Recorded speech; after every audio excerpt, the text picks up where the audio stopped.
Não deu ainda pra ver? Eu botei lá hoje agora o 4. A Catarina já fez o 3, né? A Otília tá quase terminando. Legal. Vocês estão conseguindo fazer direitinho? Alguma dúvida? Ah, que bom. Que bom. Beleza. Beleza.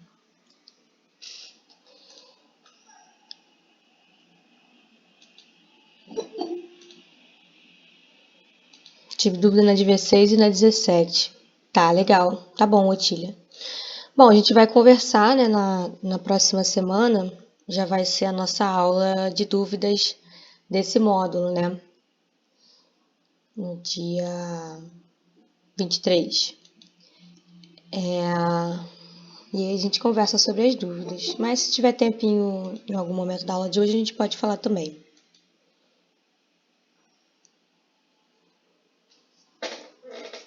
Tá bom, beleza.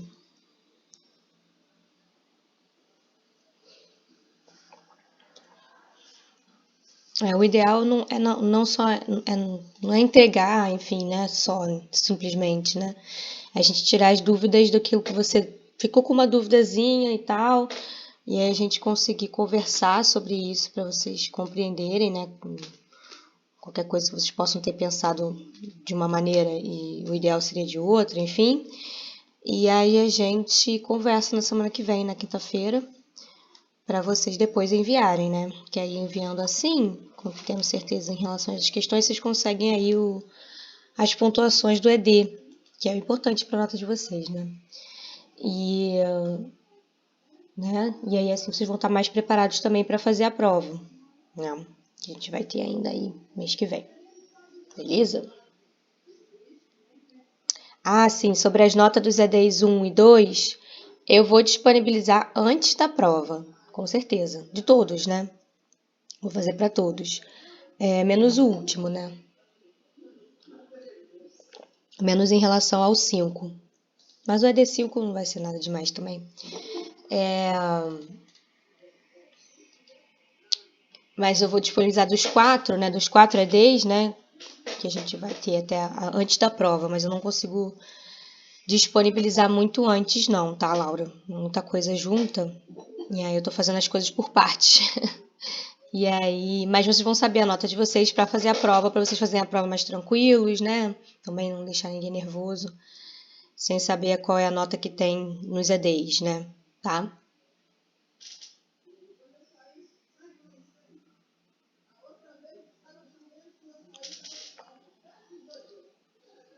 Beleza. Bom, pessoal, acho que todo mundo já entrou, né? Vamos começar então a aula de hoje, tá? Hoje nós vamos falar sobre heretogramas e modos de herança, né? Aprender a interpretar esses heretogramas, né? E por que os heretogramas eles existem? Né? Qual é interessante da gente utilizar os heretogramas? Tá? Eles estão muito relacionados com a genética médica humana, né? Então, quando a gente lá, falou sobre os princípios lá de Mendel, né? A genética mendeliana, os padrões de herança, e Mendel conseguiu observar isso, como eu conversei com vocês nas últimas aulas aí, porque ele usou um organismo modelo que tinha uma prole grande, né, em que ele conseguiu ali, a partir daquilo ali, compreender as proporções fenotípicas que são esperadas, né, e daí conseguiu desvendar, né, como que esses fatores hereditários, né, enfim, no caso os genes, né, e os alelos de cada gene, são aí, herdados, nos nossos cromossomos, portanto, impar, e tudo isso, aquela coisa toda, com as interações possíveis de dominância completa que ele observou. E a gente ainda falou das demais interações, demais extensões e exceções aí das leis de Mendel, com os estudos que foram continuados aí depois dele. E aí depois, como que a gente traz isso, né? Como que a gente traz, esses princípios aí de Mendel, essa genética mendeliana para a nossa, para os organismos humanos, né? A gente pensando aí em organismos humanos, como é que a gente vai estudar a genética humana, principalmente a genética humana relacionada a distúrbios, né? Vocês são da área de saúde, então para vocês isso é o mais interessante, né? Mas claramente isso não vale apenas para características, gênicas que estão relacionadas a distúrbio, mas quaisquer características que estejam relacionadas a qualquer fenótipo de interesse que se deseja estudar, né? Mas para trazer isso, né, para os seres humanos, né, a gente não consegue usar os seres humanos como organismos modelo, né? A gente conversou sobre isso. Não dá para, eticamente, né, não é possível a gente fazer experimentos assim, né, de cruzamentos, né, com humanos, vamos dizer assim, né? E por isso, né, a gente depende muito do histórico familiar, né, para compreender, né, como que essas características estão sendo herdadas, tá?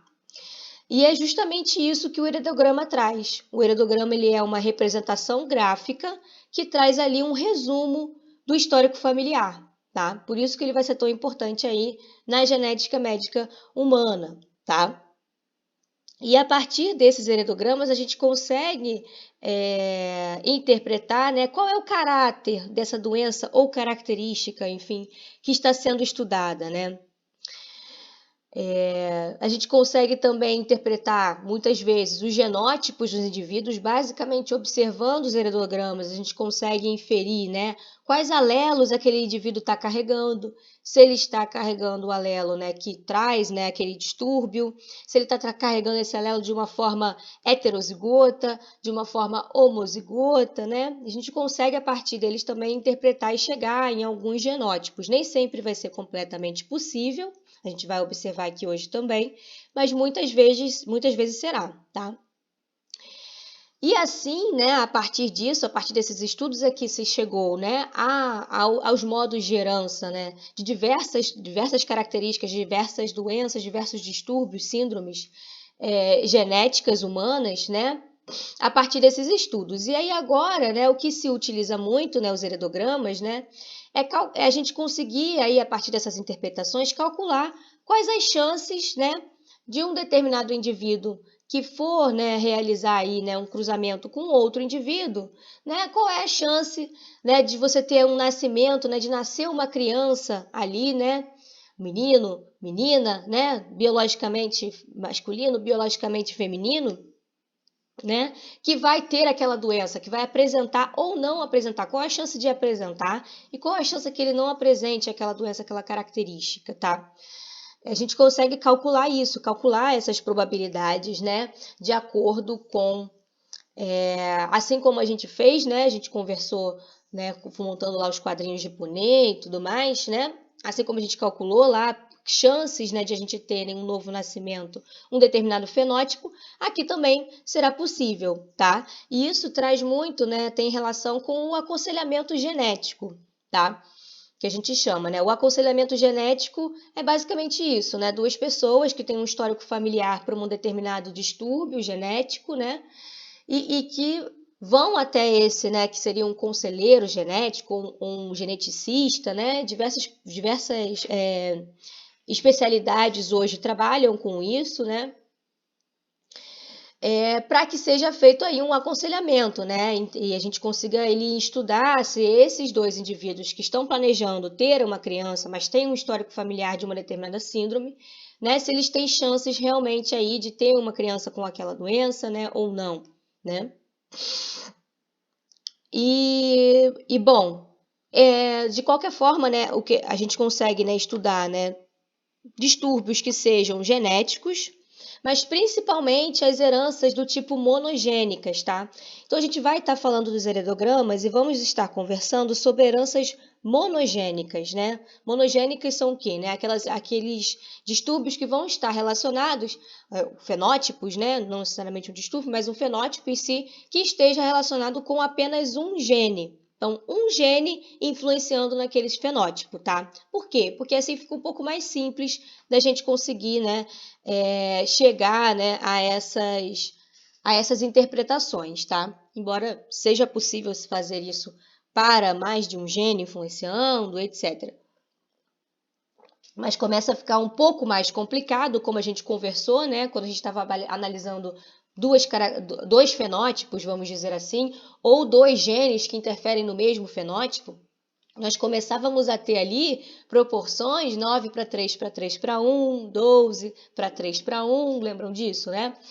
Então, aí começa a complicar muito, porque isso é bem estudado em proles grandes, é possível de se estudar, mas para a prole do ser humano começa a complicar um pouco mais, tá? Então, a gente vai trazer, então, normalmente para esses nossos estudos aí com heredogramas, nós vamos trabalhar com as heranças monogênicas, tá? Um gene só influenciando naquele fenótipo, tá? E esse aqui é um exemplo, por exemplo, né, de um heredograma, que vocês já devem ter visto, né? Já devem ter ouvido falar deles, eu vou só repassar um pouquinho de como que a gente interpreta, né? Como a gente monta um heredograma, né? Aqui nós temos, né, aqui nos heredogramas, né, representar um indivíduo do sexo biológico masculino, vão ser aí quadrados, tá? Quando eles não estiverem afetados, né, com a característica, com o distúrbio, enfim, em questão, eles vão estar assim, esse quadradinho aberto, não preenchido, né? Quando você tiver o indivíduo afetado, você vai ter o quadradinho aí preenchido. Aqui está na cor preta, mas pode ser qualquer coloração. Na verdade, o quadradinho preenchido já indica aí que esse indivíduo está afetado, tá? Indivíduos do sexo biológico feminino já vão ser aí bolinhas, tá? Mesma coisa, né? Para afetado e não afetado. Quando a gente tiver um losango indica aí um indivíduo que o sexo biológico não foi informado ou não é importante, tá? E aí você vai ter um losango, tá? Então você vai estar considerando que aqui a gente tem um indivíduo, mas eu não sei o sexo dele, não estou considerando o sexo dele nesse momento. Quando a gente quer fazer um cruzamento, né, entre um indivíduo, né, do sexo biológico feminino e um indivíduo do sexo biológico masculino, a gente vai fazer uma linha que conecte um ao outro. Quando você tiver duas linhas conectando, né, esses indivíduos, você vai ter um cruzamento do tipo consanguíneo, tá? A gente já vai conversar um pouquinho melhor sobre isso, né? Mas são cruzamentos aí entre indivíduos que são com algum grau de parentesco aí familiar, tá? Quando nós temos gêmeos monozigóticos, que aí, né, isso a gente importa bastante quando a gente vai trazer o fenótipo, né? Desculpa, o genótipo, né? Porque eles vão ter aí, né, DNAs idênticos, né? Os gêmeos que são monozigóticos são aqueles univitelinos, aqueles gêmeos idênticos. Eles vão ser representados dessa forma aqui, tá? Com uma linha, né, saindo para os dois, né? O que significa que eles são gêmeos. Quando você tem uma linha conectando um ao outro, quer dizer que eles são gêmeos idênticos. Quando você não tem essa linha conectando um ao outro, são gêmeos dizigóticos, gêmeos que a gente chama de fraternos, né? Bivitelinos, né? Que equivaleria ali, né, a irmãos fraternos mesmo, né? Não tem o DNA idêntico, tá? Então, só para mostrar aqui uma representação, né, de um heredograma. Aí nós temos, então, né, o indivíduo do sexo masculino com cruzamento aqui com esse indivíduo do sexo feminino. Ambos não são afetados. Tem esse cruzamento aqui. Ambos pertencem à geração 1, tá? Aqui vão estar determinadas as gerações ao longo, né, desse histórico familiar. Então, esses indivíduos, a partir do cruzamento, eles tiveram duas crianças, né? Dois indivíduos aí na sua prole, um do sexo biológico feminino e outro do sexo biológico masculino, tá? Essa daqui, né? Esse indivíduo aqui, que seria o indivíduo esses indivíduos todos, né? São da segunda geração, né? Como está sendo colocado aqui, né? Geração 2, que em algarismos romanos a gente coloca aqui. E esse indivíduo dessa geração, que é o indivíduo 2, em algarismo romano 1, né, para o número do indivíduo, ele está sendo aqui, né, esse indivíduo do sexo feminino está sendo afetado, tá? No caso aqui, por exemplo. Então, a gente sempre vai numerar, né, as gerações em algarismos romanos, né, geração 1, geração 2, e indivíduos aqui da geração 3. E os indivíduos, eles são numerados, tá? Para facilitar também, numerados sempre da esquerda para a direita, da mesma geração, da esquerda para a direita, em algarismo, né, normal, né, o algarismo, enfim. E aí a gente vai ter aqui, então, o indivíduo 1, indivíduo 2, tá, da primeira geração, indivíduo 1, 2 e 3 da segunda geração, indivíduo 1 e 2 da terceira geração, tá? Geração 3, hein? Aí que é um algarismo romano para facilitar. Então, quando eu disser, olha, em relação, qual é o genótipo do indivíduo da 2, 2? 2, geração 2, né? Indivíduo 2, então estou falando desse indivíduo aqui, tá? Só para facilitar realmente na hora de falar sobre os indivíduos desse que vão estar lá no heredograma. Principalmente quando a gente tem um heredograma mais complexo, maior, né? Com históricos familiares mais completos. Bom, existem outras, essas representações são as principais que vão estar presentes, tá, no heredograma, e a gente tem algumas outras representações que podem aparecer, né? Pode ser que apareça, pode ser que não, tá? Quando nós tivermos aí indivíduos heterozigotos para um caráter ali autossômico recessivo, tá? Ou seja, se a gente tiver um indivíduo heterozigoto que é para um autossômico, para um caráter que é autossômico dominante, ele vai ser afetado, né? Então ele vai estar completamente preenchido, tanto o heterozigoto quanto o homozigoto dominante. Eles vão ter o mesmo fenótipo, a gente já sabe isso quando a gente tem o dominante, né? Vão ter o caráter sendo o fenótipo, né, estando associado ao dominante. Mas quando o fenótipo está associado ao recessivo, né, só vai estar afetado aquele homozigoto recessivo. E aí o heterozigoto, ele não vai estar afetado, mas ele vai estar carregando aquele alelo, né, para esse fenótipo, enfim, que a gente está estudando. Né, no caso do autossômico recessivo. E aí tem uma forma de você representar para facilitar a visualização. Se você tem certeza que aquele indivíduo é heterozigoto para aquela característica, você pode preencher ele na metade. Isso quer dizer que ele não é afetado com a doença ou com o distúrbio, mas, né, ele é aí... Mas ele é heterozigoto para ela, ele está carregando, né? Ele é um portador. E aí, nesse caso, eles não são afetados, mas a gente chama eles de portadores, tá? Porque eles portam ali o alelo recessivo, tá? E isso vale para os genes que estão no cromossomo autossômico. Então, se eu estou estudando uma característica, né, que é de um gene que está no cromossomo autossômico, né? Lembram, né, em humanos, nós temos 22 cromossomos autossômicos, né? E um par de cromossomos ali sexuais, né? Então, aqui nesse caso, essa representação é para autossômico. Quando a gente tiver, né, um gene que a gente está estudando, uma característica que está ligada ao cromossomo sexual, e principalmente nós vamos estudar, né, características ligadas ao cromossomo sexual X, nós vamos ter aí, né, o portador, né, aquele indivíduo que vai ser portador de um alelo que é recessivo, portanto, não vai ser afetado, mas está carregando aquele alelo. Se a gente quiser indicar isso no heredograma, a gente vai colocar essa representação aqui, que é essa bolinha aí no meio. Mas aí isso já vai diferenciar, né, um caráter ligado ao X de um caráter autossômico, por exemplo, né, para esse tipo de representação. Mas nem sempre vai estar presente, tá? Além disso, a gente tem, né, a possibilidade de indicar que um determinado indivíduo, né, já morreu, né, daquele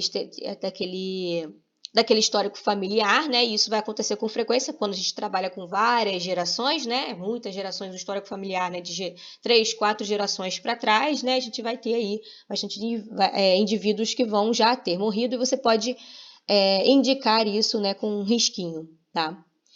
Tanto para o indivíduo do sexo masculino quanto do sexo feminino. E nós temos também a forma de representação para um aborto ou um indivíduo que foi um natimorto, né?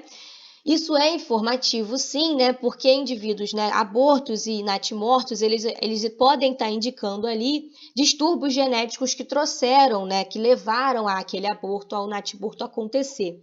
Tá? Então, eles são representados assim, né? Não tem um sexo definido exatamente, mas mostrados aí, podem ter um sexo determinado, aqui é uma bolinha, então seria um indivíduo, né, do sexo biológico feminino, mas vai ser menorzinha, né? Ela vai ser menor do que as outras, né? Mostrando ali que a gente teve, na verdade, um aborto, tá? E por que os abortos são informativos? Não compreendi. Lembra que a gente estudou, né, aqueles alelos que são alelos letais? Então, se a gente quer estudar alelos letais, por exemplo, né, essas informações de gravidez que aconteceram, né, com determinados indivíduos, né, de um histórico familiar, se aconteceram recorrentes ali, né, abortos, natimortos, né, a gente pode estar compreendendo ali, chegando a observar, né, por exemplo, a presença de alelos letais, que quando, né, em homozigose, normalmente eles vão ter, né, eles vão ter, então, né, ocasionar, né, num zigoto deletério ou numa morte prematura, tá?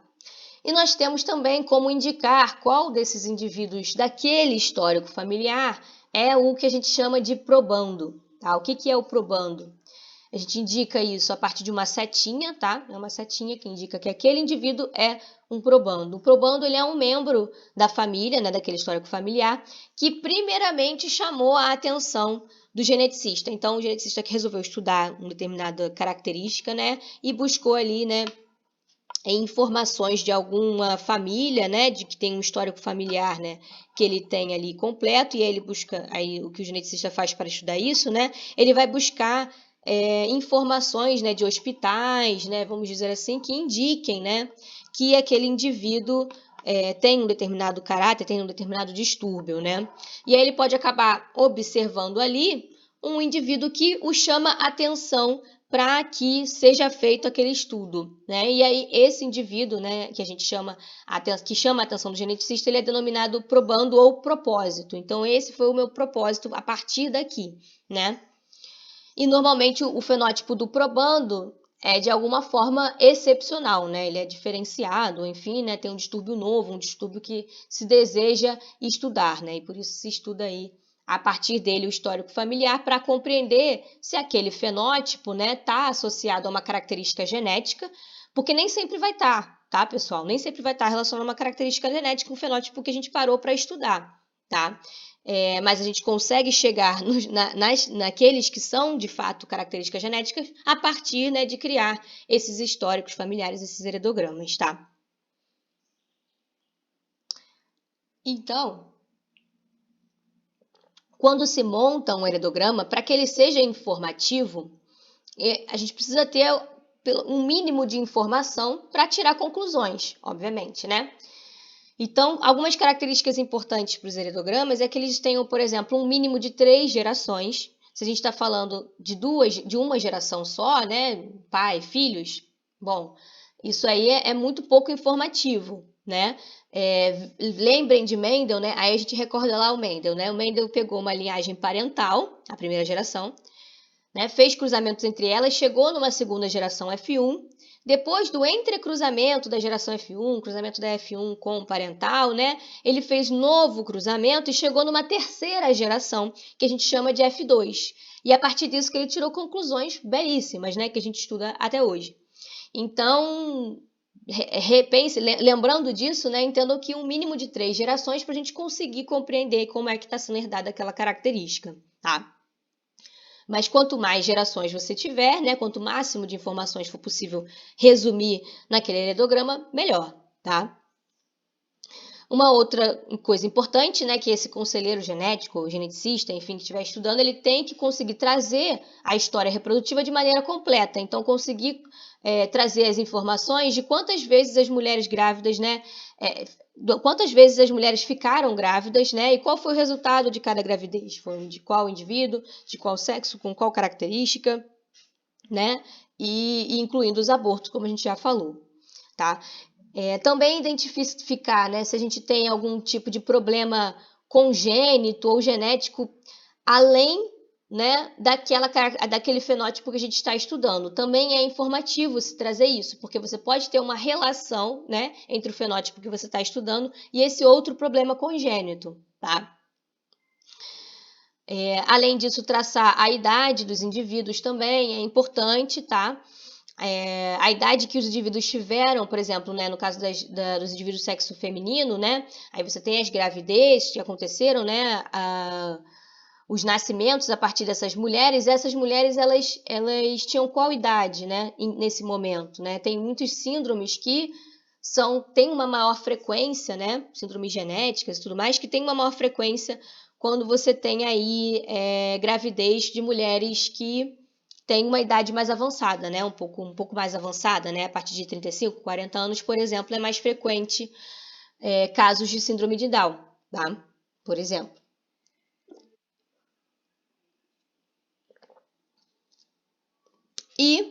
Não, entre outras características, né? Quanto maior o número de informações que você conseguir coletar para formar um heredograma, sempre melhor, tá? E nós temos, então, né, de conversar, quando a gente fala sobre os heredogramas, né, sobre montar os históricos familiares, né, e a gente vai estar falando de doenças genéticas, distúrbios. Eu prefiro o termo distúrbios, mas acabei botando doenças, né? Nem sempre são doenças, né? Às vezes são condições mesmo, né? São síndromes apenas, né? Não necessariamente doenças em si. E então, esses distúrbios gênicos, né, eles monogênicos, eles vão ser, em geral, aí, raros na população humana como um todo, tá? Então, nós vamos estar estudando aí distúrbios que atingem um indivíduo a cada, enfim, milhares, né, de indivíduos. Né? Então, são realmente mais raras na população como um todo de aparecer. Mas se a gente está trazendo o histórico de uma mesma família, né? A gente está trazendo ali um histórico da mesma família, se aquela família teve casos de algum caso, né, daquele distúrbio, né, e aquilo consegue ser herdado naquela família, dentro da mesma família, a frequência, né, daquele fenótipo, a frequência daquele distúrbio genético vai ser maior, né, dentro de uma mesma família. E por isso que a endogamia, né, a endogamia é o casamento, né, na verdade, não necessariamente o casamento, né, o cruzamento entre indivíduos com algum grau de parentesco, tá? Então, se você tem um cruzamento, né, entre dois indivíduos, mas que é um cruzamento consanguíneo, que a gente mostrou lá na frente, né, vai estar representado com dois tracinhos, né? Você tem uma maior chance, né? Você vai tornar essa frequência ainda maior daquele distúrbio, né? Daquele fenótipo, tá? A frequência vai ser ainda maior porque você vai estar fazendo aí cruzamentos, né, dentro, né, utilizando indivíduos que são daquela família que já tem uma frequência maior daquele fenótipo. Se você faz casamentos, né, com indivíduos de fora daquela família, né, você vai estar trazendo, muito provavelmente, porque já que esses caracteres, né, são raros na população, você provavelmente vai estar trazendo um indivíduo que não está trazendo aquele alelo, né, para aquela condição, para aquele fenótipo, tá? E a endogamia, então, né, ela pode ser um problema grande de saúde, né, para os indivíduos que vão nascer desses cruzamentos aí por endogamia, tá? Porque a frequência, né, a probabilidade vai ser maior, provavelmente, de se apresentar, né, os distúrbios genéticos, né, nesses nascimentos aí. Então, agora vamos falar dos modos de herança monogênica que a gente tem, que a gente vai observar, que a gente vai treinar, que a gente vai falar, enfim, né, que nós vamos ver também nos estudos dirigidos e na prova, né? Bom, nós temos os modos de herança, né, monogênica, nós temos, né, os nossos genes, né, estão ali, né, dispostos nos nossos cromossomos. Nós sabemos que temos os cromossomos autossômicos, 22 autossômicos e um par sexual. Então, nós podemos ter modos, né, de herança, né, com genes que estão associados a esses cromossomos autossômicos e aqueles que vão estar associados ao cromossomo X, né, genes que vão estar lá posicionados no cromossomo X. E aqueles que vão estar posicionados no cromossomo Y, professor? Vamos ter também, mas não é muito comum os distúrbios relacionados aí ao cromossomo Y, tá? Isso não são muito comuns, então eu não vou abordar muito deles, tá? E relembrar que quando a gente tem, né, nós conversamos sobre isso em uma aula aí anterior, que quando a gente tem, né, o gene ligado ao X, ele tá lá no cromossomo X, né, as mulheres, né, os indivíduos do sexo feminino biológico, né, sexo biológico feminino, elas vão ter aí 2 cromossomos X, né, e os indivíduos do sexo masculino vão ter aí um cromossomo X e um cromossomo Y, tá? Então, quando a gente tem um gene, né, que tá lá no X, as mulheres, né, como tem um par deles, elas vão ter aí, né, a possibilidade de serem homozigotas dominantes, heterozigotas ou homozigotas recessivas, tá? Esse aqui é um exemplo, por exemplo, do daltonismo, né, que é uma herança aí ligada ao X recessiva, que a gente chegou a ver em uma aula. Então, para a gente ter, né, um indivíduo do sexo biológico feminino daltônico, a gente vai precisar aí ter uma homozigose recessiva, tá? Para a gente ter, né, um indivíduo do sexo masculino com essa característica, com o daltonismo, basta ele ter no seu X, né, o alelo para o daltonismo, tá? Mas ele não vai poder ser, por exemplo, um heterozigoto, ou um homozigoto, de qualquer forma, porque ele não vai ter um par daquele alelo e nem um de cada alelo. Ele vai ter apenas um vai carregar um alelo, porque ele só vai estar carregando ali um cromossomo X. O outro cromossomo sexual vai ser o Y, tá? E esse caso é um caso que a gente chama de hemizigose, tá? A hemizigose, né, diferente da homozigose, que são dois alelos idênticos, né, heterozigose, dois alelos distintos, a hemizigose é a condição de um gene que a gente não dispõe de um alelo no cromossomo homólogo, tá? Sabemos que o X e o Y eles não são cromossomos homólogos entre si, eles não são similares em tamanho, apresentam os mesmos genes, mas eles são o par de cromossomos sexual, tá? A segregação deles acontece porque existem algumas semelhanças em alguns pedacinhos lá no cromossomo X e no Y que são aí similares para que eles possam também, né, acontecer a segregação de forma, né, da mesma forma que vai acontecer para os pares autossômicos, tá? Mas, né, muitos dos genes, né, a maioria dos genes ali que vão estar no cromossomo X não vão estar no Y e vice-versa, tá? E aí essa condição que a gente não vai ter um alelo, né, no cromossomo que é o par, né, que é o caso aqui do XY, né, a gente vai ter uma hemizigose, tá? E, né, essas características, né, esses modos de herança autossômica ligada ao X podem ser tanto recessivas quanto dominantes, tá? A gente vai estar falando principalmente da dominância completa, né, nesses nossos heredogramas, tá? Pode falar.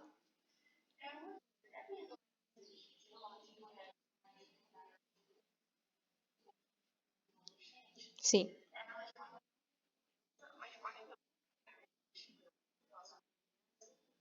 De-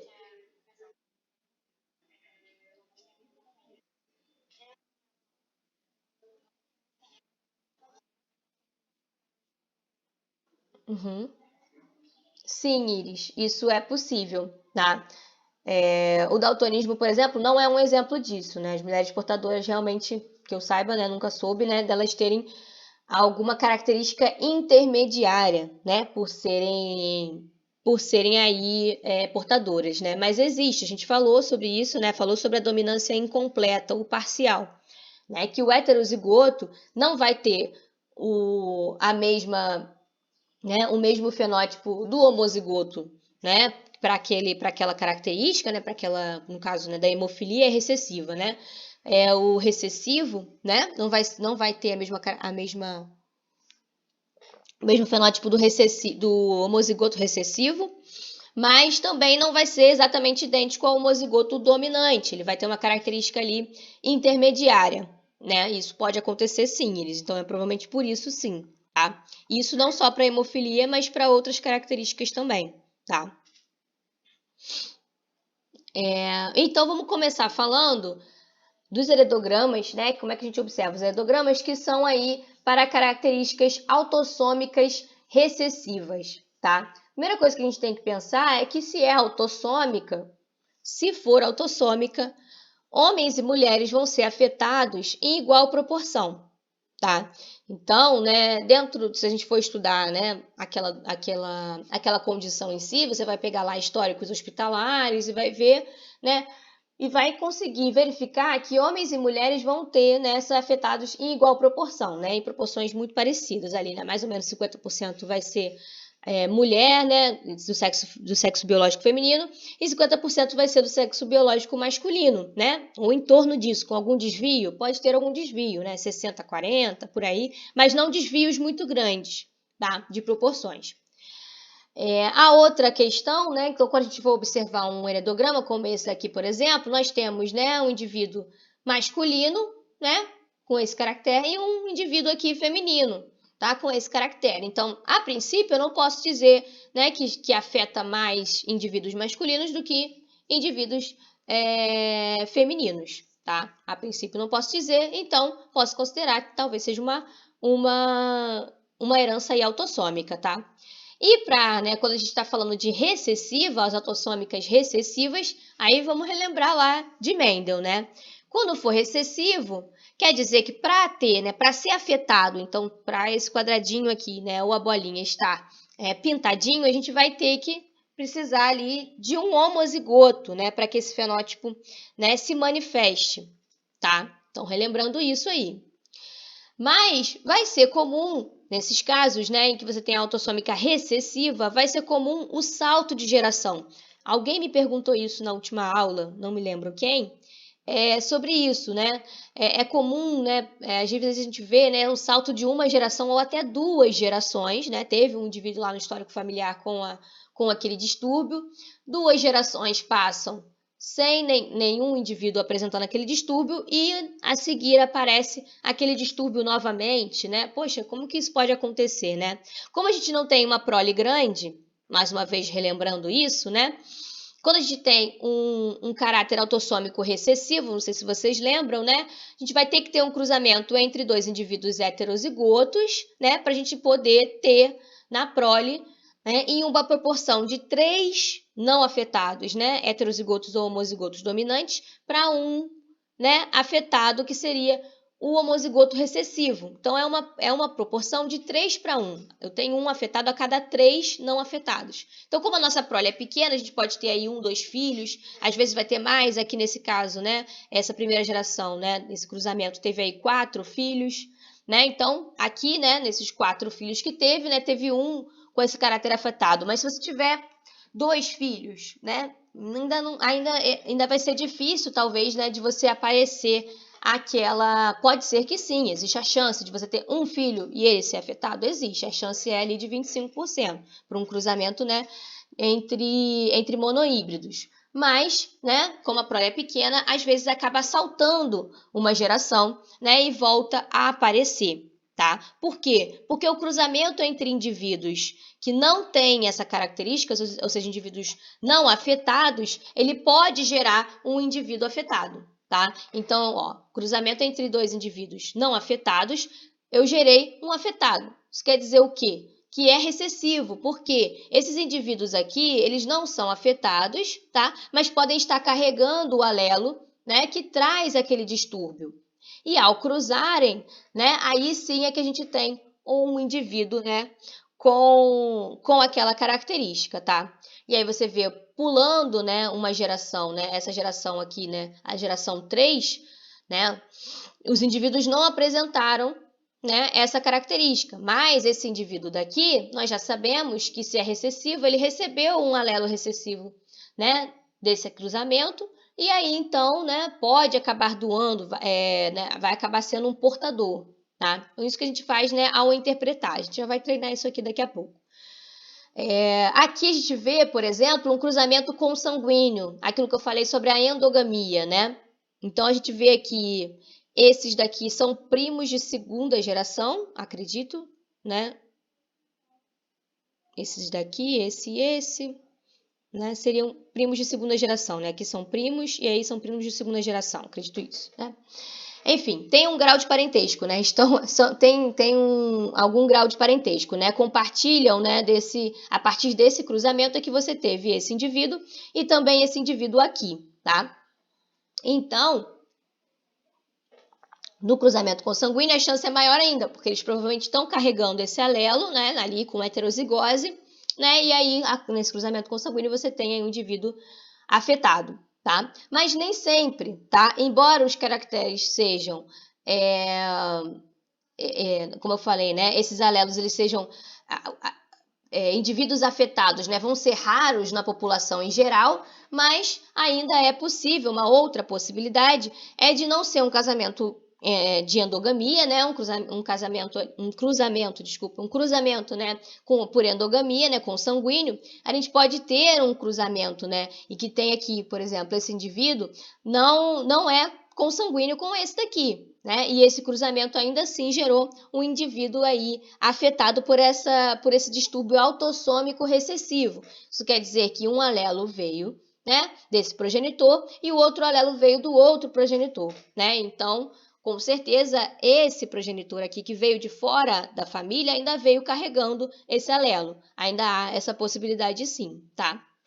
Embora seja mais raro. Um exemplo de uma doença autossômica recessiva interessante, né, para a área de vocês da nutrição é a galactosemia, tá? A galactosemia é um distúrbio, né, que traz aí, é um distúrbio metabólico, né, que traz a dificuldade de metabolizar a galactose, né? A galactose é um açúcar, né? Vocês vão ver isso direitinho em bioquímica, né?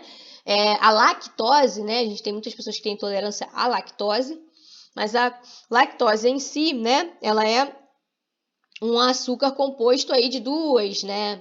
De duas hexoses, né? Uma glicose e uma galactose, né? E ao clivar, né? Ao degradar a lactose, né?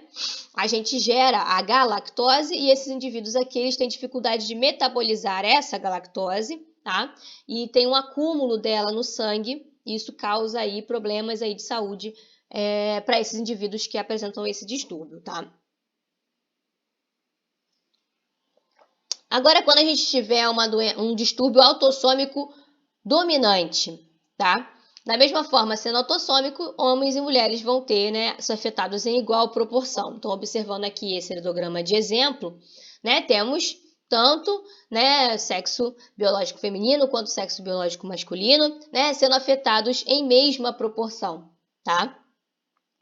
Só que aqui nesse caso, né, ele vai ser um caráter dominante. Se vai ser um caráter dominante, vai bastar que aquele indivíduo ele seja um heterozigoto e ele já vai apresentar o fenótipo, ele já vai ser ali afetado, tá? Então, os heterozigotos e os homozigotos dominantes vão ser afetados, tá? Apenas aqueles que forem homozigotos recessivos é que vão ser normais, tá? Então, isso quer dizer o quê? Que se eu vou ter um indivíduo afetado, por exemplo, aqui desse cruzamento, eu tive 3 indivíduos afetados, tá? Para eles serem afetados, a gente, obrigatoriamente, eles vão ter que ter um alelo dominante, ao menos um ou dois, né? Vai ter que ter um alelo dominante. E esse alelo dominante vai vir de um dos seus progenitores, né? E se um dos seus progenitores tem esse alelo dominante, quer dizer que ele é afetado, tá? Então, pelo menos um dos pais do indivíduo afetado também vai ser afetado, tá? Então, por conta disso, já de você ter necessidade dos pais, né, um deles ser afetado para gerar, né, para ter numa próxima geração um indivíduo afetado, e somente indivíduos afetados daquela geração, né, vão ser capazes de trazer indivíduos afetados para os cruzamentos, né, para a próxima geração, vai ser, né, em geral, a gente não vai acontecer aí o salto de geração. Aquele salto de geração que a gente viu para os recessivos não vai acontecer aqui para as características que são dominantes, tá? Mas existem exceções, tá? Pode acontecer um registro incompleto, né? Você não saber se aquele indivíduo tem ou não aquela característica, tá? Então, acaba que isso pode acabar aparecendo vez ou outra, mas vai ser bem menos comum, porque de fato você precisa, né, ter um dos pais ao menos, né, afetado para que você tenha na próxima geração, né, um indivíduo afetado. Um exemplo de um distúrbio autossômico dominante em humanos é a acondroplasia, tá? A acondroplasia, ela afeta aí a ossificação, né, desses indivíduos e é uma das causas mais comuns aí de nanismo, tá? Em que a pessoa, né, acaba tendo também uma proporção, né, de tronco para o tamanho dos membros, aí é um pouco afetada, tá?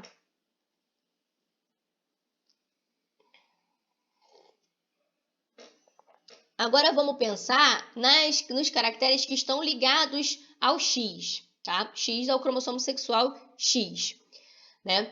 E sendo eles aí recessivos, tá? Se é recessivo, vamos considerar a mesma coisa que a gente falou, né, anteriormente, né? O indivíduo ele precisa ser homozigoto recessivo para que o fenótipo apresentado, né, se manifeste, tá? Da mesma forma, pode acontecer o salto de gerações, tá? Pais normais gerando um filho afetado, tá? Principalmente um filho homem afetado nesse caso aqui, no caso de ser ligado ao X, tá? Por estar ligado ao X, não vai ocorrer uma transmissão de pai para filho. Pode acontecer uma transmissão de pai para filha. Por quê? O pai ele vai doar para o filho o cromossomo Y, tá? Que não tem nada a ver com a história. Mas para a filha, obrigatoriamente ela vai receber o cromossomo X daquele pai. Então, se aquele cromossomo X daquele pai é afetado, ele vai trazer essa herança, né, para a filha, tá? Vai trazer esse alelo, doar esse alelo para a filha, tá? Todas as filhas de um homem afetado serão portadoras, portanto, minimamente portadoras, tá? Podem ser portadoras ou podem ser homozigotas dominantes, aí vai depender do X que está sendo doado pela mãe, tá? E então a gente tem indivíduos do sexo feminino e do indivíduo do sexo masculino sendo afetados em proporções diferentes. Para o caso recessivo, vai ser mais frequente nos indivíduos do sexo masculino. Então, observando esse heredograma aqui, a gente vê aí de 4 indivíduos afetados, 3 do sexo masculino, 1 apenas do sexo feminino, tá? Então, uma frequência maior em indivíduos do sexo masculino, tá? Isso vai ser mais comum porque é uma recessiva ligada ao X, né? Pode acontecer salto de geração, né? Mas aí, no caso, pais normais, né, podem ainda gerar filho homem, né? Filho com o sexo biológico masculino afetado, tá? Um filho afetado, mas não filhas afetadas. Pais normais nunca vão gerar aí filhas afetadas, né? Então, para você ter uma filha afetada, como esse caso aqui, né? Nesse indivíduo aqui, 2, 18, achei estranho essa forma de colocar desse heredograma, tá meio errado. Na verdade, a gente tem que numerar de 1, né? 1, 2, 3, 4, deveria ser 1, 2, 3, 4, 5, 6, 7, né? Mas enfim, aqui ele botou os númerozinhos, tá? Mas esse indivíduo aqui, né, afetado, essa filha afetada, né, ela só é possível de aparecer se a gente tiver, né, o pai dela afetado, tá? Então, né, pais normais não vão gerar filhas afetadas, mas podem gerar filhos afetados, e por isso vai ser mais frequente em indivíduos do sexo masculino, tá? Um caso aqui, né, é, né, o da família aí da Íris, que, né, o caso da hemofilia. A hemofilia é aí um distúrbio genético que é recessivo ligado ao X, tá? Monogênico também, né, tá ligado a um gene, tá? Uma mutação que acontece, né, que traz aí, né, afetando a coagulação do sangue, tá? E por isso a dificuldade aí de estancar, né, os sangramentos, né? E os sangramentos eles acabam sendo mais difíceis de serem controlados, né? No indivíduo com hemofilia, isso é extremamente grave, num nível mais grave, mas como a Iris trouxe aí de reporte pra gente, heterozigotos, né? Como é o caso da avó dela, que, né, no caso, né, sexo biológico feminino, né? Então quer dizer que ela tem a possibilidade de ser heterozigota. Então, sendo uma heterozigota, né, ainda tem aí um fenótipo intermediário, tá? Mas, né, considerando, né, tem um distúrbio ou não tem um distúrbio, ela não tem exatamente o distúrbio, né, que seria apenas para o homozigoto recessivo. Agora, o caso de dominantes e ligados ao X, tá? Se eu tô falando de dominante, basta que o indivíduo seja heterozigoto, né, e o fenótipo vai se manifestar, né? Heterozigoto e homozigoto dominantes vão ter o fenótipo, tá? Então, vai trazer a mesma coisa que a gente falou do autossômico dominante. Pelo menos um dos pais do indivíduo é afetado, tá? Então, o salto de geração não é comum, tá? Por ser ligado ao X, né? Não vai ter transmissão de pai para filho, tá? Então, por ser ligado ao X, não vai ter transmissão de pais para filho da mesma forma, né? Que qualquer um deles sendo ligado ao X, porque ele vai estar doando o Y, tá? Todas as filhas de um homem afetado vão ser afetados também, tá? Da mesma forma, mas nesse caso aqui, homens e mulheres vão ser afetados em proporções diferentes, mas vai ser aí nesse caso mais frequente em mulheres, em indivíduos do sexo biológico feminino, tá? Então, vamos lá. A gente tem aqui esse exemplo em que você não vê esse salto de geração acontecendo, você vê uma maior frequência em indivíduos do sexo feminino, tá? E por que é mais comum aí em indivíduo do sexo feminino, né? Porque todas as filhas, né, de um homem afetado vai ser afetada dessa vez. Por quê? Porque um homem afetado, ele está carregando, né, o alelo dominante e ele obrigatoriamente vai transferir aquele alelo dominante, né, que está no seu único cromossomo X que ele possui, para as suas filhas, para todas as suas filhas. Então, todas as filhas, né, de um homem afetado vão ser afetadas. Então, vejam aqui, a gente tem, né, a características, né, afetando aqui, por exemplo, um indivíduo do sexo feminino, né? Então, ali, eles acabaram tendo um indivíduo do sexo feminino e passou essa característica para um indivíduo do sexo masculino. Então, o indivíduo do sexo masculino sendo afetado, todas as filhas, né, desse indivíduo, ela teve 4 filhas e 2 filhos, né? Todas as filhas vão ser afetadas, obrigatoriamente, tá? Sendo que quando a gente tem, né, a mãe afetada, ela pode ter um indivíduo do sexo masculino afetado, mas ela também pode acabar não doando aquele alelo que traz, né? Ela é uma heterozigota, acaba não doando aquele alelo que traz essa característica, né? Para alguns dos filhos, aí existe essa possibilidade. Já quando o pai é afetado, não existe essa possibilidade, tá? E um exemplo, né, de dominantes ligado ao X, tem poucos exemplos, mas por exemplo, essa hipofosfatemia, tá? Genética, né, e ela causa um tipo de raquitismo, até em ossos fracos aí que são predispostos a envergar. Então, pessoas que têm esse envergamento aí de ossos, principalmente nas pernas, a gente consegue observar, tá? É uma das causas, né, desse tipo aí de distúrbio genético, tá? E por final, só para comentar mesmo, nós temos a herança citoplasmática. Só para relembrar que não é só o DNA nuclear, né? Nós não temos só o DNA nuclear, nós também temos nas nossas células o DNA mitocondrial, tá? E, né, existe uma herança também associada a esse DNA mitocondrial, mas, né, a gente sabe que as mitocôndrias, né, do zigoto em que é formado, elas pertencem ao óvulo, né? Então a gente tem lá o óvulo, né, o gameta feminino, tem o DNA nuclear e tem o DNA mitocondrial. Bem como os espermatozoides, que também vão ter DNA nuclear e mitocondrial, mas na fecundação, apenas a cabeça do espermatozoide, tá? É que vai realizar a fecundação. As mitocôndrias, elas ficam de fora, tá? De fora dessa, né? E o zigoto, então, formado, eles vão ter mitocôndrias apenas, né, doadas pelo óvulo, né, que estão presentes ali no óvulo, tá? Enquanto o DNA nuclear tem contribuição igual, né, se tudo ocorrer bem, né, você tem contribuição igual entre o DNA nuclear do óvulo e o DNA nuclear do espermatozoide, tá?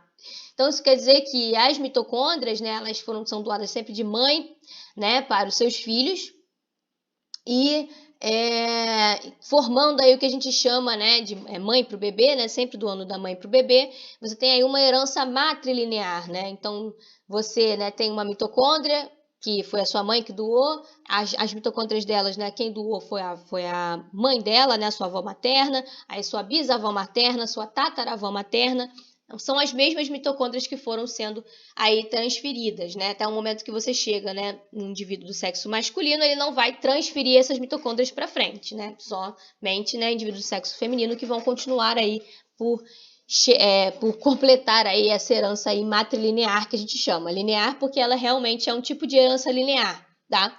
E a gente sabe que a herança, né, nos princípios mendelianos, ela não é linear, porque nós temos, né, um par de cada uma, nós estudamos tudo isso. Então, a herança de DNA mitocondrial, ela não vai seguir os princípios aí mendelianos, tá? É um tipo de herança linear. Eu tentei buscar, mas muito poucos distúrbios estão associados à herança citoplasmática, eu não trouxe nenhum exemplo aqui, né? Mas tem aí algumas características, principalmente, né? O DNA mitocondrial está associado ao próprio metabolismo da mitocôndria em si, tá? Professora, Sim. essa questão do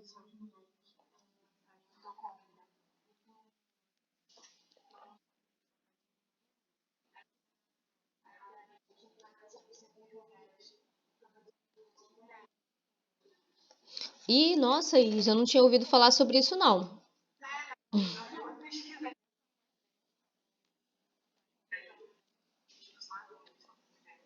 Nossa, nossa, interessante. Vou buscar sobre isso. Juro pra você que não tinha ouvido falar, tá? Da diminuição do Y, né? Isso eu já tinha ouvido falar da diminuição do Y, mas não dessa possibilidade aí futura, tá? Legal. Mas acho que não estaria muito relacionado com as mitocôndrias em si, né? Acho que é realmente pensar em modos, né, de reprodução, né, sem que a gente necessite dos caracteres que estão no cromossomo Y, né, que trazem justamente, né, a formação dos gametas masculinos, né, todo esse processo, né. O cromossomo Y ele realmente é bem menor do que o cromossomo X, né, mas está ali nele basicamente as características de diferenciação masculina mesmo, tá? Vamos lá. Bom, falando sobre os distúrbios genéticos em humanos, se vocês tiverem mais curiosidades, né, em determinado distúrbio especificamente, eu trouxe para vocês aqui onde buscar, né? Bom, a gente sempre busca no Google, né? Tudo na vida a gente hoje busca no Google primeiro. Mas a gente pode acabar, né, nos deparando aí com informações não muito bem, né, verificadas, né, no caso. E aí eu tô dando aqui uma dica aí para vocês, que é esse site aqui, né? O que é o OMIM, na verdade, né? O OMIM, ele é um catálogo de genes e desordem genética em humanos, tá? Então ele é meio que um catálogo sobre isso, é meio que uma base de dados mesmo, né? Que reúne os principais dados, né? Sobre genes e desordens genéticas em humanos, tá? Ele é bem interessante. O único ruim é que ele é totalmente em inglês, tá? Né, o OMIM, Online Mendelian Inheritance in Men, tá? Então, trazendo essas informações aí de caráter aí de desordens genéticas em humanos. Mas, né, se você tem um bom conhecimento de inglês, né, vai ser simples para você conseguir ler e tudo mais. Mas se não tiver, se tiver uma dificuldade, sempre dá para a gente traduzir, né, a página, enfim, né, óbvio que a tradução nem sempre é ideal, mas dá para a gente tirar ali informações dali mesmo assim, tá? Então, quando você entrar lá, você vai ter que fazer uma busca, né, do nome daquele distúrbio, né? Procure sempre não o nome vulgar, né? Tenta procurar o nome mais científico, né, daquele distúrbio e colocar, né, em inglês, né? Lembrando que a página vai estar toda em inglês. Então, buscar o nome do distúrbio ou do gene, né, em si, em inglês, tá? Aí, por exemplo, eu botei aqui fenilcetonúria, né, que é uma doença que vocês já vão conversar, a gente vai conversar mais, né, no próximo período, no próximo módulo sobre ela, tá? Que é um distúrbio, né, que traz o acúmulo aí de fenilalanina.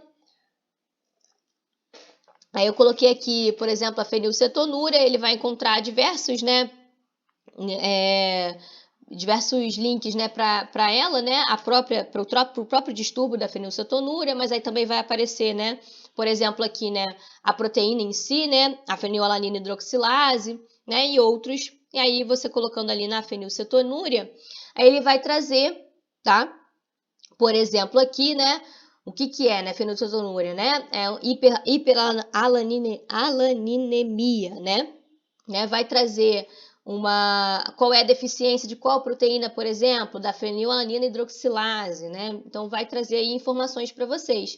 Aqui ele traz, né, nesse quadrinho, as relações do fenótipo com o gene, né? Qual é o gene que está gerando esse fenótipo, né? Então ele traz aqui para a fenilcetonúria o gene /locus, né? O número, né, do gene locus. Então, se você clicar aqui, você vai entrar, né? Vai estar vendo qual é o gene, qual é o locus gênico, em que cromossomo ele está posicionado, né? Dessas doenças, esses distúrbios genéticos já foram estudados, tá? Vai dar também, né, um resumo, uma descrição, né, em relação àquele distúrbio, tá? E aí vejam que, né, ele vai trazer, né, uma descrição.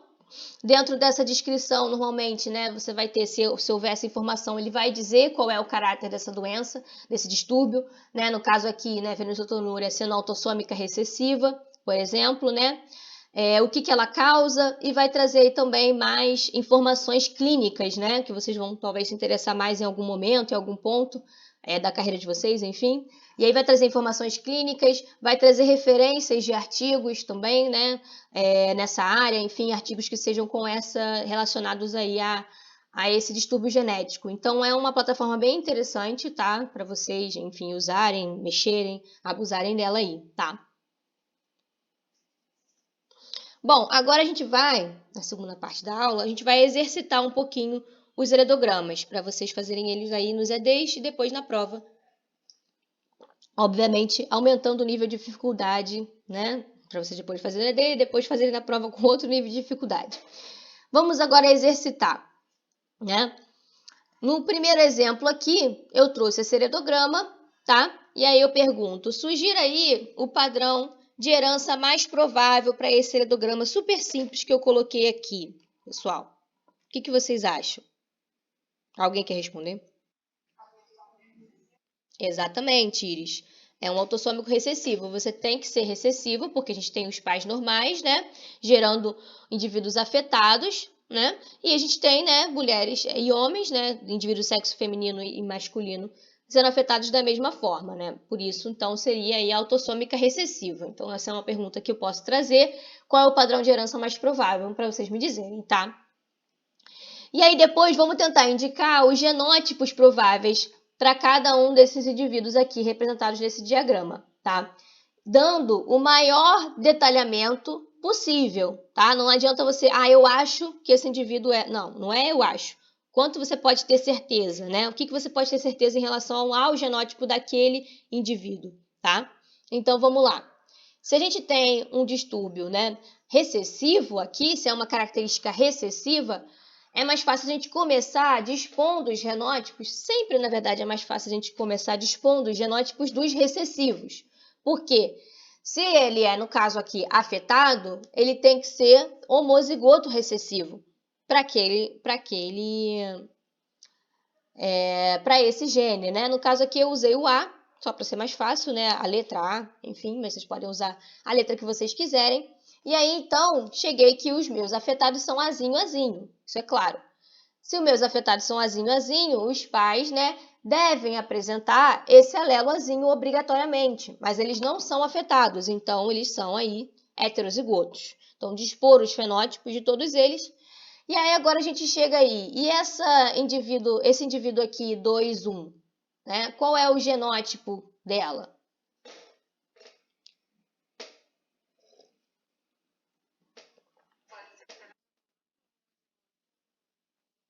Dominante, exatamente. Pode ser heterozigoto ou pode ser homozigoto dominante, né? Então, esse aqui é o genótipo que a gente tem para esse indivíduo aqui. Eu não sei qual é. Ele é azão qualquer coisa, tá?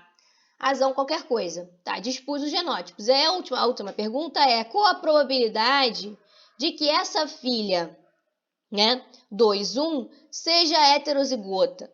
Qual é a probabilidade de que ela seja heterozigota e não homozigota dominante? Tá? Bom, vamos fazer o nosso quadrinho de Punnett, né? Porque esse indivíduo aqui foi obtido a partir do cruzamento, né? Azão, azinho com azão, azinho, né? Eu obtive ela a partir daqui, né? Então, qual a probabilidade de ser heterozigoto? Bom, de cara, só observando o quadrinho de Punnett, a gente diria que a gente tem aí 2 heterozigotos em 4, correto? Alguém concorda comigo ou alguém discorda? Discorda, Clara? Por que você discorda? Exatamente. Não vai ser de meio, né, a nossa probabilidade, porque não tem como ser azinho, azinho, já que a gente já tem a informação, já deram a informação para você, de que é um indivíduo normal, tá? Então, obrigatoriamente ela tem o azão. Eu quero saber em relação ao azinho, tá? Então, qual a probabilidade daqui ser azinho ou azão, né? E aí a gente tem, então, a chance é de 2 em 3. Por quê? Porque eu excluí esse quadro. O meu quadrinho de Punnett de 4 entradas agora ficou com 3 entradas, porque essa possibilidade aqui não existe. Então, a minha chance é de 2 em 3, né? Ou de 66%, como vocês quiserem representar melhor, tá? Só dividir 2 por 3 e multiplicar por 100, você vai ter lá uma chance de 66,6% dela ser azão, azinho, né? E de 33, alguma coisa, enfim, dela ser azão, azão dominante, tá? Homozigota dominante. Então, beleza, já chegamos nessa probabilidade. Agora eu vou botar um cruzamento, vou propor um cruzamento entre o indivíduo 2, 1 e o indivíduo 2, 3. tá? É um cruzamento consanguíneo, por isso eu botei 2 barrinhas, tá? Então, eu quero saber aí qual a probabilidade de nascer uma criança afetada. Criança afetada, sem determinar aí o sexo dela, tá? Qual é a probabilidade disso acontecer? Né? E aí a gente tem que relembrar da regra do ou e da regra do e. Por quê? Porque para essa criança ser afetada, a gente obrigatoriamente tem que ter esse indivíduo aqui, 2,1, com o seu genótipo azão-azinho, né? Com o seu genótipo sendo heterozigota. Se ela não for heterozigota, a chance é 0, né? Então, a gente tem que considerar a chance desse indivíduo ser heterozigoto e considerar a chance de, sendo heterozigoto, qual é a chance de eu ter aqui, né, esse indivíduo sendo azinho-azinho, no caso afetado, tá? Então, eu vou ter que juntar a probabilidade do genótipo aqui ser azão-azinho com a probabilidade desse genótipo aqui ser azinho-azinho. Como é que eu junto essas duas probabilidades, tá? Eu já cheguei a comentar por alto com vocês, mas só relembrando, né? Isso, a estatística traz isso, né? Quando a gente fala um pouco de matemática da parte de probabilidade, a gente fala da regra do e da regra do ou, né? A gente tem que a regra do E, né? Que a probabilidade de 2 ou mais eventos, não necessariamente 2, 3, 4 eventos independentes ocorrerem de forma simultânea, ou seja, acontecer isso, e isso, e isso, e isso, né? É igual ao produto das probabilidades em que eles ocorrem separadamente, tá? E a regra do ou diz que a probabilidade de 2 ou mais eventos, né, que são agora mutuamente exclusivos, ou seja, o que é mutuamente exclusivo? Olha, quero saber a probabilidade de acontecer isso ou isso.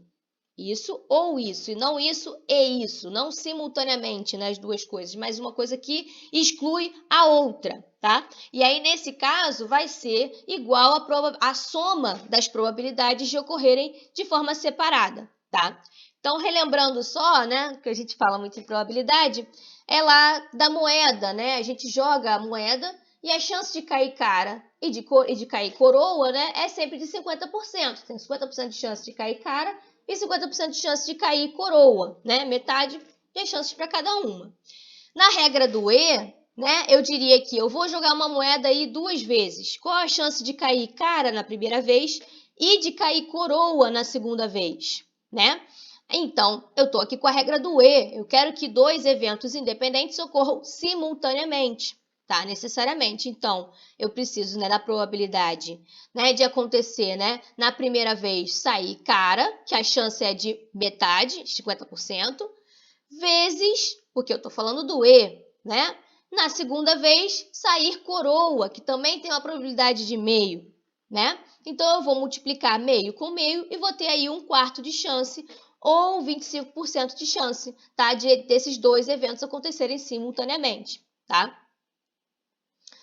Agora eu vou jogar uma moeda 2 vezes e qual a chance, né, de na primeira vez sair? Agora eu não quero que saia né, apenas um, né? Eu quero que saia cara ou coroa na primeira vez e sair cara ou coroa da segunda vez, né? Vamos dizer assim. Então, né, a gente tem aí, né, probabilidade, né, de você ter, né, cara 50% e coroa 50%. Eu vou somar uma com a outra e aí vai dar 1, né? A soma vai dar 1, né? E se eu todas as vezes quiser, né, me perguntar quanto vai sair um ou o outro, que aí são eventos que mutuamente se excluem, né? Se está saindo cara, não está saindo coroa, né? Então, aí você tem a soma dessas probabilidades acontecendo, tá? Então, você vai ter aí a regra do ou vai ser a soma delas, em que elas ocorrem separadamente, tá? Nesse caso aqui, né, que eu falei para vocês, para a criança nascer afetada, a gente precisa que ocorra simultaneamente, né, que esse indivíduo 2,1 seja heterozigoto, seja azão-azinho, né? E qual é a chance disso acontecer separadamente? A gente acabou de fazer, né? A chance é de 2/3 dela ser azão-azinho, né? Qual a chance da gente ter um cruzamento azão-azinho com azinho-azinho, né? A gente tem um cruzamento com azão-azinho com azinho-azinho, E aí a gente tem um indivíduo afetado, que é justamente a pergunta, né? A gente tem cruzamento do 2,1 com o 2,3, tem uma criança afetada, azinho, azinho. Qual a chance nesse cruzamento? Se vocês fizerem o quadrinho de Punnett, vocês vão ver aí que é de metade das chances, tá? Metade das chances de nascer a criança azinho, azinho, tá? Então, eu tenho que fazer na probabilidade de ocorrer uma coisa e a outra simultaneamente. Então, eu vou multiplicar as probabilidades que ocorrem separadamente. 2/3 vezes meio, né? Que vai dar aí 2/6 ou 33,3% de chance de termos uma criança aí afetada, né? Nesse caso. Isso daqui é, por exemplo, o que o aconselhamento genético traz, tá? Ele vai ter que trabalhar, né? Essas pessoas, né, que trabalham, né, com aconselhamento genético, elas têm um bom conhecimento de genética, mas também têm um bom conhecimento de estatística, tá? Nem sempre esse heredograma vai ser tão simples quanto esse, né? Muitos heredogramas vão ser bem mais complexos e você vai ter que fazer o cálculo ali das probabilidades, né, de você ter aquele indivíduo, né, nascer ali de um cruzamento, um indivíduo com aquela característica, tá? Ficou claro? Alguém teve alguma dúvida? Posso passar para o próximo exemplo? Bom, então, né, eu falei aqui, agora eu vou mudar um pouquinho a pergunta, tá? Mantendo no nosso mesmo heredograma, vou mudar um pouquinho a pergunta. Num cruzamento entre o 2,1 e o 2,3, qual a probabilidade de nascer um filho afetado? Agora eu mudei, ó. Aqui eu estava perguntando uma criança afetada em que o sexo biológico não importava, mas agora eu quero saber para um filho afetado. Para um filho afetado, né, eu tenho que ter a chance, né, do 2,1 ainda ser heterozigoto. A chance de a gente ter, né, nesse cruzamento azão, azinho, azinho, azinho, termos um indivíduo azinho, azinho, que é de metade. E temos também a chance desse indivíduo nascer com o sexo biológico masculino, né? Eu estou perguntando um filho afetado, não uma criança que não independe do sexo, né? Para ter um filho afetado, só em metade dos casos você vai ter os gametas carregando o Y e metade dos outros casos os gametas, né, masculinos vão estar carregando o X e aí você vai ter uma mulher. Então, já falei para vocês que a chance em qualquer cruzamento de a gente ter um indivíduo do sexo masculino ou feminino é sempre de 50%. Então, agora a gente vai ter que fazer novamente a probabilidade de uma coisa e outra acontecer simultaneamente. Então, é 2/3 vezes meio nesse caso. E aí, então, seria de 2/12 ou 16,6% de ser um indivíduo do sexo masculino e afetado, tá? Então, relembrando sempre das regrinhas do OU e do E. Agora, a gente tem esse outro, né, outro heredograma. Qual é o padrão de herança aqui agora? O que vocês acham aqui? Acho que vocês já estão bem craques.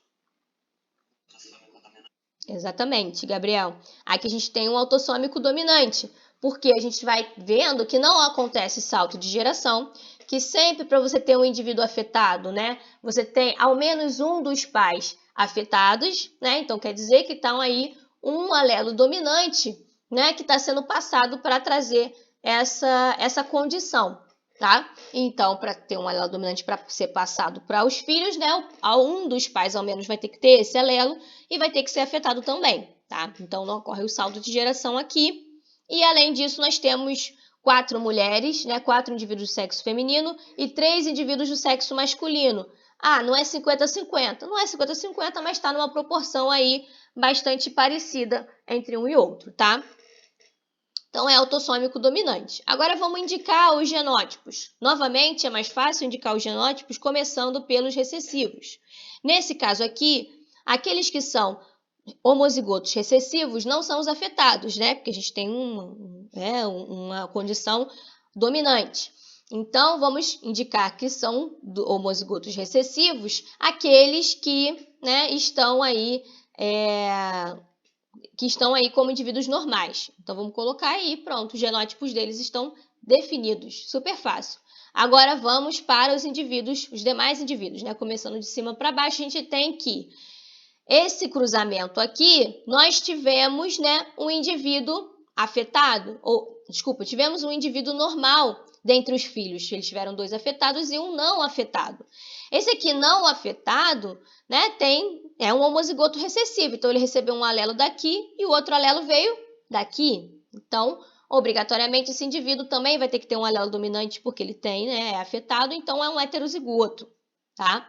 Beleza, então isso aqui foi fácil de fazer. Então, quando a gente tem o resultado do cruzamento, né, tendo um indivíduo não afetado, então a gente tem aí, né, sempre temos que ter um heterozigoto ali, né, para doar esse alelo ao menos ali, né? Então é o mesmo caso que vai acontecer com esse indivíduo e com esse indivíduo, tá? Então eles dois também vão ser heterozigotos, tá? Agora, para esses indivíduos de cá, né? Esses indivíduos de cá, né, eles são afetados, então isso quer dizer que eles receberam o alelo aqui, né, dessa mãe, né, com a que determina, né, esse fenótipo, mas, né, a gente viu também que desse cruzamento aqui, né, mas eles vão receber, né, receberam esse alelo da mãe, mas obrigatoriamente vão receber do pai esse alelo recessivo, porque o seu pai só tem esse para doar. Então, todos esses indivíduos aqui, eles, né, tem que ser azão qualquer coisa, mas não são necessariamente azão qualquer coisa, não. Aqui, nesse caso, né, esses indivíduos, eles vão ser todos portadores, tá, pessoal? Eles vão ser todos azão, azinho, obrigatoriamente, tá? Então, indicar os genótipos aí de cada indivíduo, né? Também vai ser importante, e aí vão ter aquelas perguntas que eu coloquei no primeiro exemplo, não estou estendendo aqui, para a aula também não ficar muito grande. Aí, já aqui, nós temos um pouquinho diferente, né? Nós já conseguimos observar que não tem salto de geração aqui, mas a gente tem, né, mais mulheres, né, mais indivíduos do sexo feminino apresentando essa condição do que comparado com indivíduos do sexo masculino, tá? Então, isso já indica que a gente tem uma doença aí, né, ligada ao X, mas que é, então, dominante, né? Então, temos um dominante ligado ao X. E para indicar os genótipos nesse caso aqui, né? Começando pelos recessivos. Então, aqueles que não são afetados são recessivos. Então, esse cara aqui, ele tem lá, né, no seu par sexual XY, o X tem o alelo recessivo, né? Que indica aí, então, a normalidade. E, né, esse indivíduo do sexo feminino tem aí pelo menos um alelo dominante, né? Tem pelo menos um alelo dominante aqui presente e para poder ser então afetada. E o outro alelo pode ser que ela seja heterozigota ou homozigota dominante. Mas vamos olhar a prole dela, né? Será que a prole dela dá alguma informação pra gente? E dá, né? Porque a gente tem aqui, por exemplo, fêmeas, tá? Fêmeas, né? Indivíduos do sexo feminino que são, né, homozigotas recessivas, tá? Então, se essas fêmeas são homozigotas recessivas, se ela tem pelo menos uma filha, né, homozigota recessiva, isso quer dizer, né, que esse indivíduo aqui, né, essa mãe, ela é heterozigota. Então, para essa filha, ela doou, né, o seu alelo recessivo e o pai, né, só tem como doar esse alelo, né, e acabou que essa filha, então, né, teve a condição aí normal, não afetada, sendo a recessiva, já que a condição está associada ao alelo azão, tá? Só mostrando aí exemplos. E aqui, né, seria o exemplo, né, em que a gente tem o salto de geração e temos aqui afetando somente homens, né? Somente homens aí sendo afetados, tá? Então, o que acontece, né? Aqui é uma recessiva, né? Seria uma herança aí recessiva ligada ao X, né? Em que a gente tem mais frequência em homens quando a gente conversou lá atrás, né? Então, nós temos, né, esse indivíduo do sexo masculino que é afetado, ele vai ser recessivo, né? Ele vai ser recessivo, então, ele vai ter esse genótipo aqui, XAzinho com o Y, né? Ele necessariamente vai doar esse alelo para todas as filhas, tá? Então, todas elas vão ser aí portadoras, tá? E essa mãe aqui, né? No caso, né, a gente colocou, né, primeiro colocando os recessivos, ok? Né? Essa mãe aqui, ela vai necessariamente ter pelo menos um alelo dominante, o outro alelo não necessariamente será recessivo, tá? Mas nós vemos aqui que todas as filhas, com certeza, serão, né, também essa daqui, enfim, todas as filhas desse cruzamento aqui receberam, né, esse alelo da mãe, tá? E do pai, elas necessariamente vão receber esse alelo aqui, então elas vão ser heterozigotas, tá? Mas o que a gente pode dizer em relação a essa mãe aqui? A gente pode dizer o fenótipo dela? Não, porque ela não teve nenhum aqui indivíduo afetado, tá? Qualquer indivíduo aqui que fosse, né, qualquer indivíduo do sexo feminino, né, que fosse afetado, poderia dar ali a certeza de que ela seria aí uma heterozigota. Mas não necessariamente, ela ainda poderia ser aqui, no caso, uma homozigota dominante também, tá? Então aqui a gente não consegue dizer. É provável, olha, ela teve 1, 2, 3 filhas mulheres, todas elas, nenhuma delas afetadas.